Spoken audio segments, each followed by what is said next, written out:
إن الحمد لله نحمده ونصلي على رسوله الكريم أما بعد أعوذ بالله السميع العليم من الشيطان الرجيم بسم الله الرحمن الرحيم يا أيها الذين آمنوا اذكروا نعمة الله عليكم إذ جاءتكم جنود فأرسلنا عليهم ريحا وجنودا لم تروها وكان الله بما تعملون بصيرا۔ حضرات محترم، گزشتہ آیات میں جو کچھ ہم نے پڑھا تھا اس کا مختصر خلاصہ آپ کے سامنے عرض کیا۔ اب یہاں پہ اللہ رب العزت نبی کریم صلی اللہ علیہ وسلم کی زندگی کا ایک بہت اہم معاملے کا تذکرہ فرما رہے ہیں۔ نبی کریم صلی اللہ علیہ وسلم نبوت کے بعد 13 سال تک مکہ میں رہے اور اس میں آپ کو کفار کا فزیکلی مقابلہ کرنے کی اجازت نہیں تھی۔ اس میں یہی تھا کہ فصبر فصبر فصبر، صبر کرو، جو بھی تکلیف دے اس کے مقابلے میں صبر کا حکم تھا۔ بالآخر یہ صبر اتنا طویل ہوا کہ اللہ رب العزت سے اجازت طلب کی یا اللہ نے اجازت دے دی کہ آپ اس بستی کو اب چھوڑ دیں۔ آپ ہجرت کر کے مدینہ منورہ چلے گئے تو کفار جو ہے مشرکین مکہ جو تھے انہوں نے وہاں بھی آپ کو چین نہ لینا دیا، اور سب سے پہلا بڑا معرکہ بدر کے مقام پہ ہوا، جس میں اللہ رب العزت نے مسلمانوں کے لیے یہ پہلی جنگ تھی بہت بڑی، اور کفار اس کے عادی تھے، اور مقابلہ بھی 1 اور 3 کا تھا۔ اس کے باوجود اللہ نے عظیم فتح مسلمانوں کو عطا کی، اور اس کے بدلہ لینے کے لیے اگلے ہی سال کفار نے پھر مسلمانوں پہ حملہ کیا۔ یہ مدینہ منورہ مسجد نبوی سے تقریباً 4 کلومیٹر دور احد پہاڑ ہے، اس کے دامن میں پھر یہ معرکہ ہوا۔ اس میں بھی اللہ نے مسلمانوں کو فتح دی، لیکن مسلمانوں کے ایک گروہ جسے نبی کریم صلی اللہ علیہ وسلم نے ایک گھاٹی پہ مقرر کیا ہوا تھا، اور انہیں یہ بات کہی تھی کہ ہمیں فتح ہو یا شکست، آپ نے کسی بھی حالت میں اس گھاٹی کو نہیں چھوڑنا۔ جب یہ ابتدا میں مسلمانوں کو فتح ہوئی، کفار بھاگ رہے تھے، تو مسلمان جو ہے وہ سامان غنیمت اکٹھا کرنے لگے، تو اس گھاٹی میں جو سوار متعین کیے گئے تھے انہوں نے کہا کہ بھائی جنگ ختم ہو گئی، ہم بھی مال غنیمت لوٹے۔ تو اس دستے کے سالار نے کہا کہ نبی کریم صلی اللہ علیہ وسلم کا حکم ہے، کچھ بھی ہو جائے آپ نے اس گھاٹی کو نہیں چھوڑنا۔ یہ ایک اختلاف کی وجہ بنی، اور کچھ لوگوں نے گھاٹی کو، بلکہ اکثر لوگوں نے گھاٹی کو چھوڑ دیا۔ اس جنگ احد میں حضرت خالد بن ولید رضی اللہ تعالی عنہ کفار کی طرف سے اس وقت لڑ رہے تھے۔ یہ جب اپنے گھڑ سواروں سے اس طرف جا رہے تھے تو اچانک ان کی نظر گھاٹی پہ پڑی، اور دیکھا کہ یہاں بہت کمزور معاملہ ہے، تھوڑے سے لوگ ہیں، ہم اپنی شکست کو فتح میں بدل سکتے ہیں۔ انہوں نے حملہ کیا اور مسلمانوں کو بہت بڑی ہزیمت کا سامنا کرنا پڑا۔ اس کے بعد پھر 3 سال تک یہ معاملہ خاموش رہا، اور اس دوران مدینے میں رہنے والے یہود کے 2 قبائل تھے، بنو نذیر اور قینقاع۔ یہ یہود جہاں بھی ہوتے ہیں یہ شرارت سے باز نہیں آتے. انہیں کوئی کام نہ ہو تو یہ دو بھائیوں کو لڑا دیتے ہیں. مقصد صرف ان کا یہ ہوتا ہے کہ لوگ لڑیں اور وہ اپنی معیشت کو، اپنے معاملات کو کنٹرول نہ کر سکیں اور ہمارے مرہون منت رہیں. اور یہ بات یاد رکھیں کہ بعض لوگ یہ بات کرتے ہیں کہ وہ ذہین بڑے ہیں.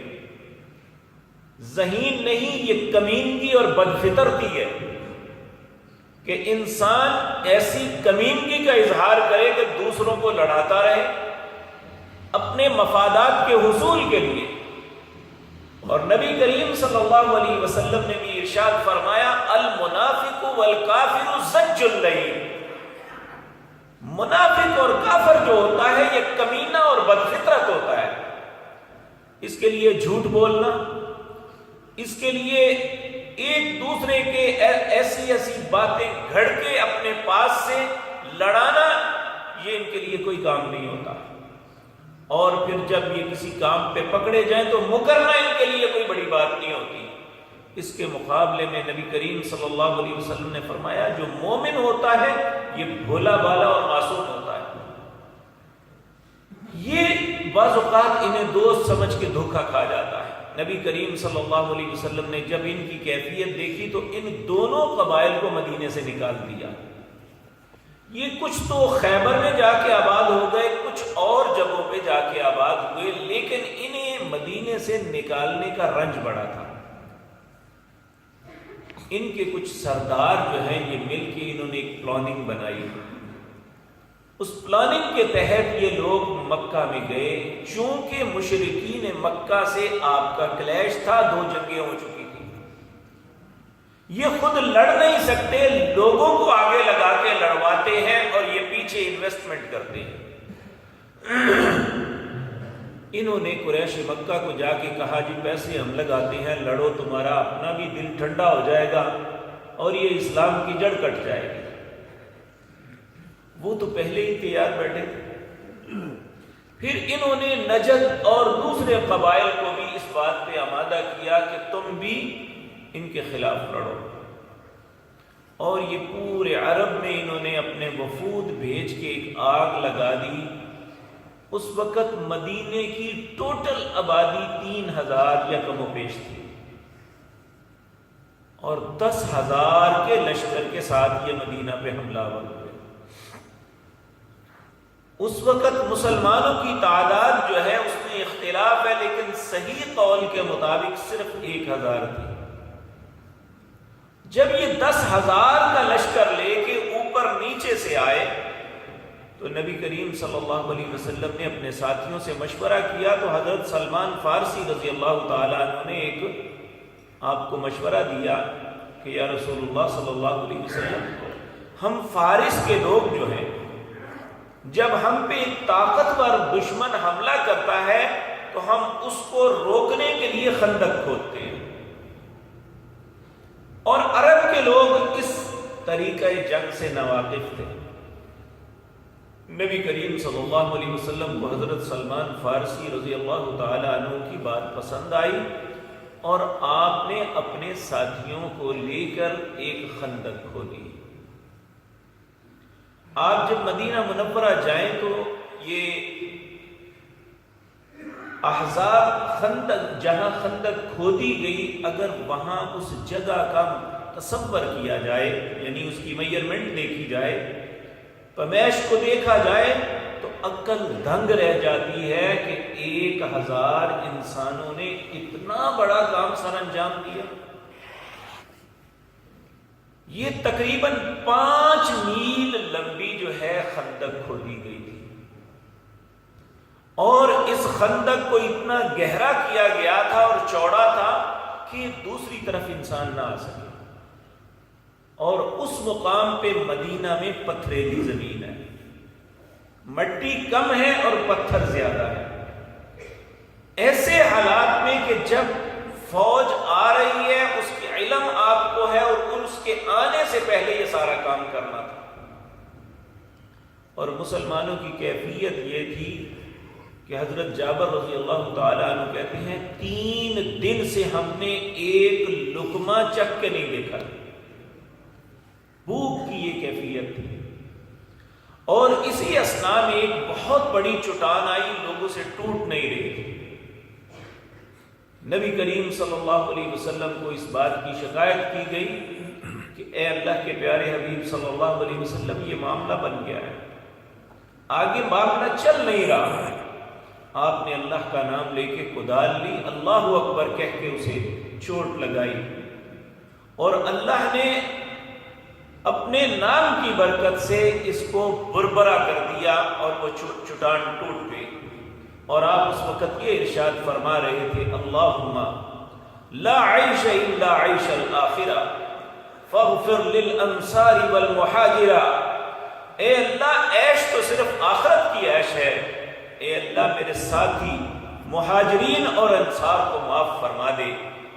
جب نبی کریم صلی اللہ علیہ وسلم آپ نے یہ بات کہی تو اس وقت صحابہ نے بھی ایک اس کے جواب میں کہا، وہ کہنے لگے نحن الذین بایعوا محمدا علی الجہاد ما بقینا ابدا۔ ہم وہ لوگ ہیں جنہوں نے محمد الرسول اللہ کے ہاتھ پہ موت کی بیعت کی ہے، جب تک زندہ رہیں گے آپ کے ساتھ جہاد کرتے رہیں گے۔ یہ کسی نے نہیں سوچا کہ اتنی مشقت، اتنی بھوک، اتنی پیاس، اتنی تکلیف کی شدتیں، اور ہم آپ کا ساتھ دیتے رہے۔ نہیں، جب انہوں نے حق کو پہچان لیا پھر اپنی جان کی، اپنی مشقت کی پرواہ نہیں کی، بلکہ اس کے مقابلے میں یہ کہا نحن الذین بایعوا محمدا، ہم نے محمد الرسول اللہ کے ہاتھ پہ بیعت کی ہے، علی الجہاد ما بقینا ابدا، جب تک زندہ رہیں گے آپ کے ساتھ جہاد کرتے رہیں گے۔ تو یہاں یہ بات اہم ہے جو سوچنے کی ہے، یہ جو آزمائشیں اللہ مسلمانوں پہ ڈالتا ہے، اس کا سبب ایک ہی ہوتا ہے، اس سے اللہ مسلمانوں میں نکھار پیدا کرنا چاہتا ہے۔ آگے جا کے اللہ فرمائیں گے لیمیز اللہ الخبیث من الطیب، میں پاک اور گندے کو الگ الگ کرتا ہوں۔ کون مسلمانوں میں منافق ہے اور کون مسلمانوں میں اسلام میں پختہ اور پکے ہیں، اللہ کہتا ہے میں الگ الگ نکھار کر کے رکھ دیتا ہوں۔ اور دنیا میں جب بھی ایسے کلیش بنے ہیں کفار کے ساتھ، ایسے حالات میں نکھر کے بعد سامنے آ گئی کون اسلام کے نام پہ نام نہاد مسلمان بن کے بیٹھا ہوا ہے اور کون اسلام کے معاملے میں پختہ ہے، یہ بات نکھر کے سامنے آ جاتی ہے۔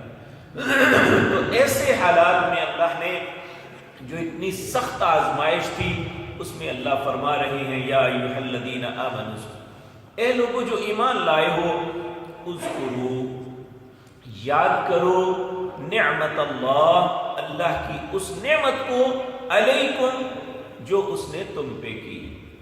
وہ نعمت کیا تھی؟ اذ جاءتکم جنود، جب تمہارے اوپر لشکر آ گئے، فَأَرْسَلْنَا عَلَيْهِمْ رِيحًا، یہاں 1 مہینہ تک ان کا محاصرہ کیے رکھا اور کچھ نہ بگاڑ سکے، تو پھر اللہ کی طرف سے آندھی، سخت ترین سردی کے اندر آندھی آئی، اور یہ صرف کفار کے لشکر کے اوپر تھی، انہوں نے اس کا سب کچھ اکاڑ کے رکھ دیا۔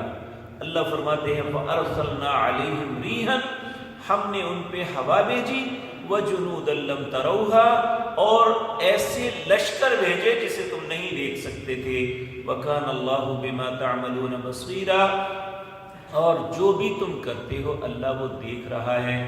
یہ وہ واقعہ اس کا آغاز ہوتا ہے جو احزاب کے موقع پر شروع ہوا تھا۔ اللہ نے زندگی اور توفیق دی تو اس میں کیا معاملات ہوئے وہ آپ کے سامنے عرض کروں گا۔ اقول قولی ھذا واستغفر اللہ۔